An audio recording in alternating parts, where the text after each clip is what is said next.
आसमां है नीला क्यों, पानी गीला गीला क्यों, गोल क्यों है जमीन। वेट, मैं गाना नहीं गा रहा हूं, मैं आपको फरहान भाई का जो 3 सवाल थे उन्होंने पूछा था उनका जवाब देना चाहता हूं। आप देख रहे हैं fact and science with Keshav Singh on book बड़े।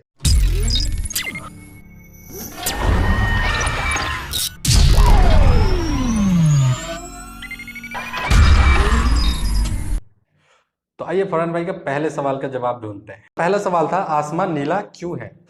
तो हम सभी को मालूम है कि आसमान नीला दिखता है, लेकिन कभी क्या हमने जाना है क्यों। पहले जानने से पहले हम ये जानते हैं कि किसी भी ऑब्जेक्ट का रंग हमें क्यों दिखता है। सपोज करो मेरे पास एक रेड बॉल है और ये रेड बॉल रेड क्यों दिखता है। कैसे पता चलता है हमारे आंखों को ये रेड है। तो आइए जानते हैं इसके पीछे का मैकेनिज्म।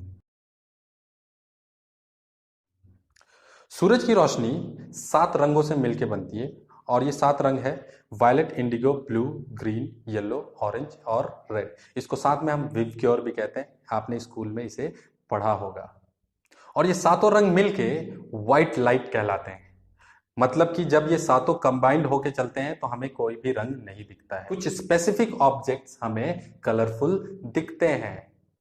सूरज की रोशनी किसी भी ऑब्जेक्ट पे जब पड़ती है तो वो एक लाइट को छोड़ के बाकी सारे लाइट्स को एब्जॉर्ब कर लेते हैं। उसी तरीके से जब वो रेड बॉल पे लाइट पड़ती है तो रेड को छोड़कर बाकी सारे लाइट जो है वो एब्जॉर्ब हो जाते हैं और सिर्फ रेड कलर को एमिट करता है जो हमारे आंखों पे पड़ता है और हमें उस ऑब्जेक्ट का कलर रेड दिखता है।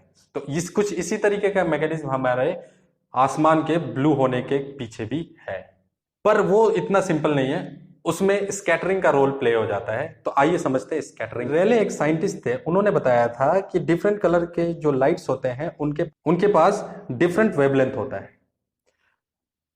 अब वेवलेंथ क्या है?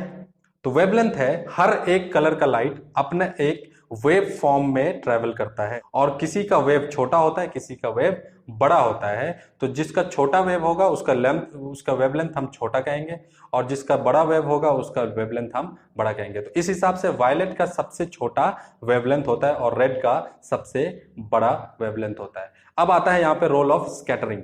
स्कैटरिंग क्या कहते हैं? तो जितना ही बड़ा वेवलेंथ वाला लाइट वो उतना ही कम स्कैटर होगा, जितना छोटा वेवलेंथ वाला लाइट वो उतना ज्यादा स्कैटर होगा। इसका मतलब सबसे ज्यादा स्कैटर वायलेट होगा और सबसे कम स्कैटर रेड होगा।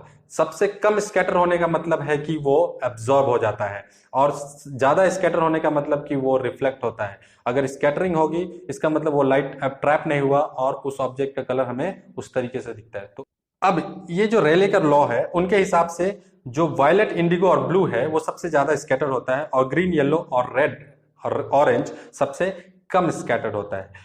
तो जैसे ही सूरज की रोशनी एटमॉस्फेयर में घुसती है, आपको पता है कि इस एटमॉस्फेयर में बहुत सारे टाइप के गैसेस हैं और इनके अपने अपने पार्टिकल्स हैं। तो इन पार्टिकल्स से जैसे ही टकराती है तो वायलेट, इंडिगो और ब्लू स्कैटर हो जाते हैं और ग्रीन, येलो और रेड एब्जॉर्ब हो जाते हैं और ये स्कैटर होकर आसमान में फैल जाते हैं और जिसके कारण से हमें वायलेट, इंडिगो, ब्लू का कॉम्बिनेशन ब्लू दिखता है। वायलेट क्यों नहीं दिखता, इंडिगो क्यों नहीं दिखता, ब्लू ही क्यों दिखता है? तो इसका कारण है हमारा ह्यूमन आई बहुत ही ज्यादा सेंसिटिव है ब्लू लाइट्स के लिए।